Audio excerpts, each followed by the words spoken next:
Okay, Shabbat Shalom, everyone. Thank you. Thank you, everyone, for coming and for visiting us. We have new guests, both online and also in person here. So for everyone that's new here, in case you don't know much about us yet, not sure how much people know, our congregation is called Benei Avraham, and we identify, not everyone, every single person here, but I suppose as a family, our family who founded this community, we identify as Messianic Jews. And probably what that means to us is quite different from what a lot of people who identify as Messianic Jews mean. Maybe not a lot different, but somewhat different. And so someone said the other day, what resources should I study to learn more about Messianic Judaism? And we replied and we said, do not study Messianic Judaism. We said, study Judaism and study the Jewish Yeshua. And that will put you, I believe, on the right path. And that pretty much describes what we do and what our focus is and how we're different from the rest of Messianic Judaism that is out there. Most Messianic Judaism does not study Judaism. They study Christianity and they give it Jewish flavor. And they don't study Yeshua from a Jewish perspective. They do the same thing with Jesus. They study, the Christian Jesus, but add some Jewish flavor. And we kind of do from the opposite perspective, is we come from a Jewish perspective, and as Jews who practice Judaism, we try to look at Yeshua in that way. So this Torah portion is my bat mitzvah portion. So it's very significant to me, and there are so many things that we can glean from here. However, I want to talk about something that I usually often talk about, because there's a great illustration in here about it. So in the, I don't remember which aliyah this was. This is the second aliyah, okay? Starting with verse 25, okay? Now, for those online who can see my screen, I'm looking at the Chabad.org translation. And when you're using the Chabad.org translation to read the Bible, they've changed it recently, this Jewish year, to add a lot of midrash. So this Chabad version of the Bible is very much like the Christian Message Bible, where it has a lot of things that are not in the actual written Torah in it, but a lot of Jewish understanding in it. And the Targum, a very famous translation, was also like that. It was very interpretive. But what I like about Chabad's translation is they do distinguish, just like Sepharia does in their Talmud, or actually in their translation of the Mishnah. They distinguish between what is actually in the Hebrew and what is not, what is midrash or Jewish understanding. For the most part, they do this. And so if you look at the Chabad translation, everything that is bolded, like this part right here, Jacob remained on his own, this is a Peshat understanding of the Hebrew, okay? And everything that is not bolded, these are added words. Sometimes they're added just merely for understanding, which all translations have, but sometimes it adds Jewish detail coming from the sages, coming from Midrash, Talmud, different things like that, okay? So in verse 25 in the second aliyah, it says, in the Hebrew, Jacob remained on his own. A man wrestled with him until the break of dawn. Oops. Sorry, I lost my place. Let me go back. So Jacob was alone, right? Jacob remained on his own, and a man wrestled with him. This is, so how do I scroll to the Hebrew version? This is the literal translation of the Hebrew, okay? He was alone, levado. And ish imo, meaning there's a man with him. Now, in Christian theology, this man was God. I believe that's wrong. In Judaism, we understand that this man was a man, but also that he was an angel. And the Rambam, who is a very prominent scholar in history, in Jewish history, he says, and also Midrash and things like that. Well, sorry, first, the Rambam says that an angel of God can come in any form. So an angel of God can be embodied in any one of us at certain times. It can be embodied in a donkey, in a burning bush, in a pillar of fire, a cloud, things like that. These are all angels or emissaries, messengers of God. So that word angel, it simply means messenger, okay? Emissary, angel, messenger. So this angel was in the form of a man. As far as Yaakov understood, he was only a man because it says a man. He had the form of a man.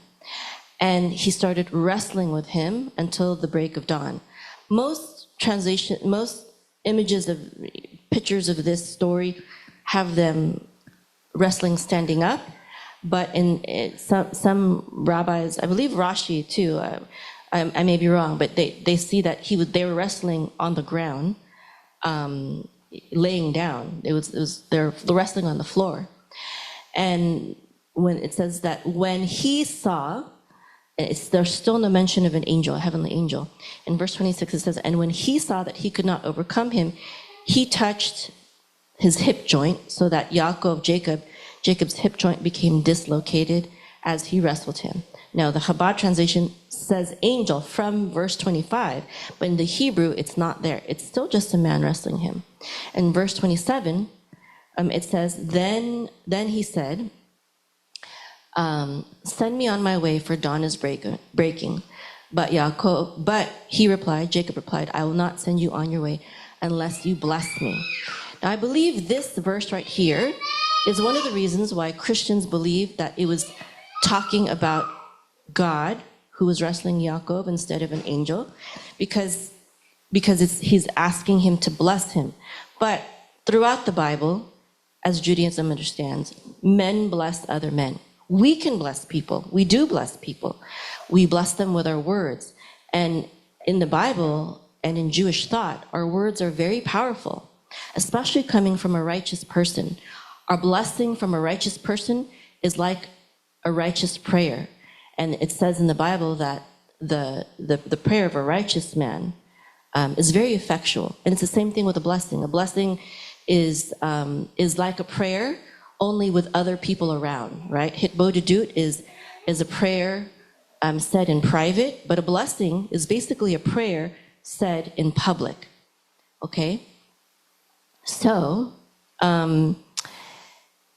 Chabad, from the very first verse in 25, it says that the angel that Yaakov was wrestling with was Esau's angel, and in some sages say that it was an evil angel. It was an evil angel, not because angels are evil, but because the angel was there to protect an evil man, which was Esau. And then the man, who we understand as an angel in Judaism, asked Yaakov, what is your name? And he answered, Yaakov. First of all, let me say some things. Hashem, if it were him, he would know the name of Yaakov. He wouldn't have to ask. And number two, if it was Yod-Heh-Vav-Heh that was wrestling Jacob, it wouldn't be true that he could not overcome him, right? There's no way that a man could overcome God. And then in verse 29, it says, then he said, referring to the angel or the man that was wrestling him, no longer will it be said that your name is Yaakov, but you will be called Israel. Now, it is future tense. Okay, it doesn't say that here, but it does say that in the Hebrew. Let me see if I can find it. Oh, right here. Shimcha, hold on. Ki Yisrael, ki Sarita im Elohim, no wait, that's not the right word. Vayomer lo Yaakov, ye'amer od shimcha, ki im Yisrael. Ki im Yisrael. Okay. So it does say you will be called. He's not renaming him yet. He's saying it will happen in the future tense. So I believe that this is a correct translation right here. And then later on, this is not actually when he received the name Israel, but later on in verse, let me see, I have it here, pulled up, in verse 10, and this is what aliyah is this, verse 10 of the, I'm not sure what aliyah, but in chapter 35, verse 10, God says, now, Shimcha Yaakov lo yikra Shimcha od Yaakov ki im Yisrael yiyeh shmecha. So now he's saying, your name is Jacob, but you're not going to be called that anymore. You're going to be called Israel. This will be your name. So God wouldn't have had to repeat that if he already named him that earlier, right? Also, there's no mistake that in this verse, it was Hashem speaking, because it says, it says Elohim. And then he says, he's proclaiming himself to be the Almighty, El Shaddai, not just Elohim. Okay? And so it was not this angel I don't believe, that named him Yisrael, but he was saying this is what will happen. Because he was an angel, he knew that this was the plan for him, and therefore he could say that. Okay, so then we go a few verses down to verse 31, chapter 32, verse 31. It says, Jacob named the place Peniel, which means the face of God, for I beheld God face to face, yet my life was spared. Okay, so here's another verse where Christians say or believe that it means that the man himself was Yod He Vav He. However, this word, according to Judaism, this word now, where it says Elohim, that this word is translated as angels, because Elohim does refer to men or angels at times throughout the Bible. It can refer to Yod He Vav He, or it can refer to mighty men, Elohim. That's what it literally means, mighty men, or forces. Or it could refer to angels. And in this interpretation, many sages interpret this as in terms of Elohim and in terms of angels, okay? However, it doesn't matter what you interpret it as, because the experience, whether he was wrestling with an angel or whether he was wrestling with a man, or if he was wrestling with Yod He Vav He himself, it was a divine experience ordained by God, and he beheld God's presence through that experience, whether it was an angel or a man or anything else, it doesn't matter. So for this reason, it almost doesn't matter, because it was a divine experience. So was it an evil angel? Was it Esau himself? That's another interpretation. Was it God himself? I believe that the answer to all of these questions is yes, it was all of them. And it's also all about perspective. There are many things in our lives that we can see as evil, that we can see as negative. But as Jews, we understand that Hashem is in control. He is the only true Elohim, meaning that if there is an angel, whether good or bad, if there is a force, if there is a president or a king, whether good or bad, that force, that leader, that angel is only there because Hashem allows it. And so he has this divine encounter, and he renames himself, he prophesies that his name will be Israel, and then later on, God himself, Yod He Vav He himself, tells him, you will be called Yisrael.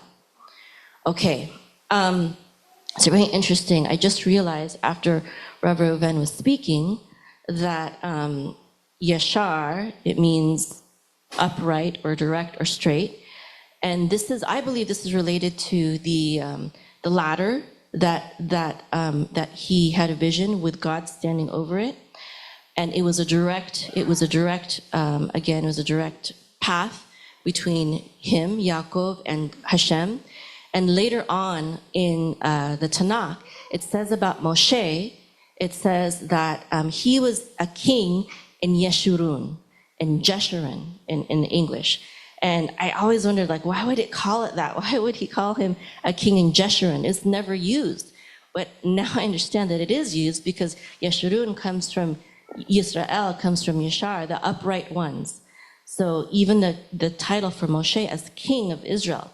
So Moshe is very significant in the Torah. He is prophet, but he is also king. He's also called a king in the Bible. He's called the king of Yeshurun, which refers to Israel. And he also functions as a priest. He offered sacrifices to Hashem. And usually that role is reserved for priests.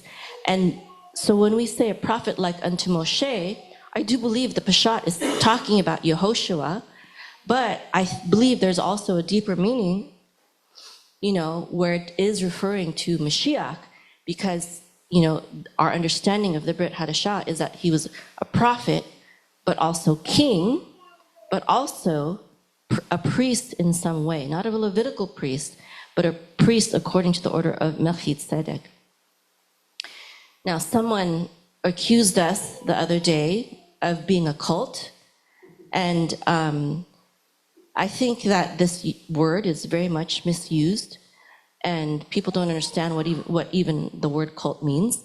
And the academic and historical definition of the word cult is simply a religion that is, or a movement or a faith system that is centered around a person, a single person. And Jews, yes, we are in a cult. Yes, we are part of a cult. We are part of the cult of Moses. We are part of the cult of Moshe. And in academic circles, this is not, there's no stigma in using this term. And we could call Christianity, we could call it the cult of Jesus, because it's centered around him. Unfortunately, though, however, Yeshua was not in the Christian cult. Yeshua was part of Moshe's cult. He was part of the cult of Moshe. He followed a religion that was founded by Moshe, and that is the religion that we follow as well. There is, of course, I do believe that Moshe, through the Torah, did prophesy of Yeshua, but the religion was much older than that. So, Benei Avraham, we are a traditional Messianic Jewish congregation, and when we use the word traditional, what that means in the Jewish world is, we could translate that as Masorti, and it's somewhere in between conservative Judaism and Orthodox Judaism in terms of how we follow or interpret the Torah and the Bible. We're really not as strict as normative Orthodox Judaism, but we're also not as liberal as conservative and Reform Judaism.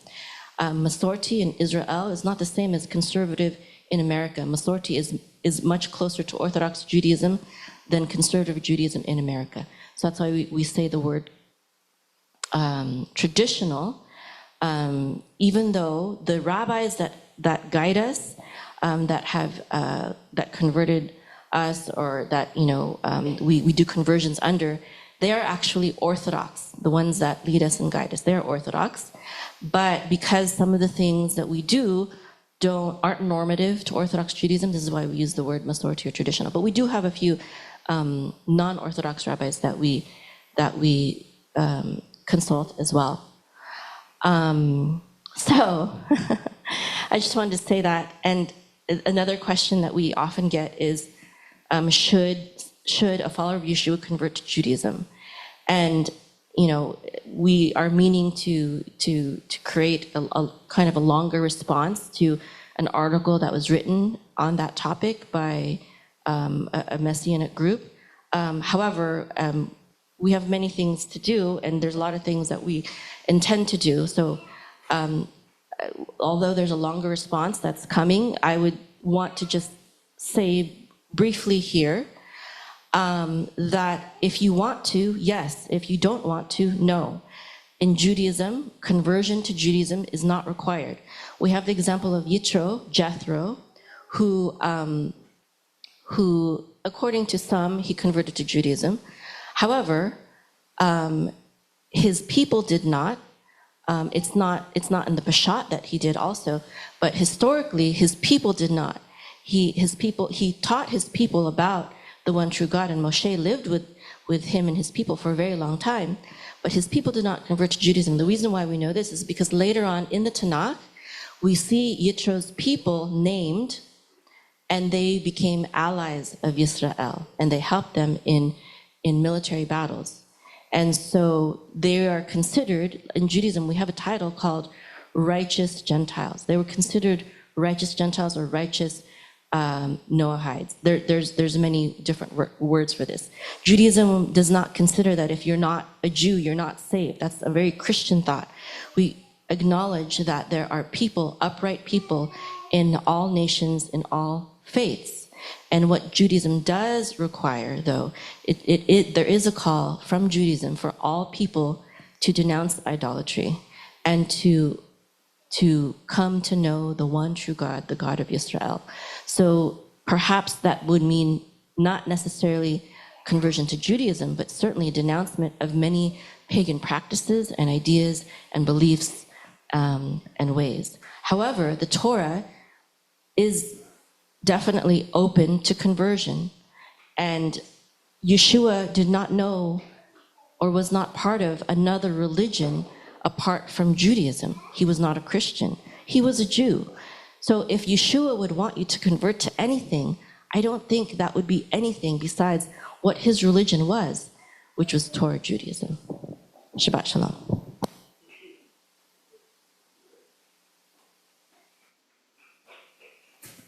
All right.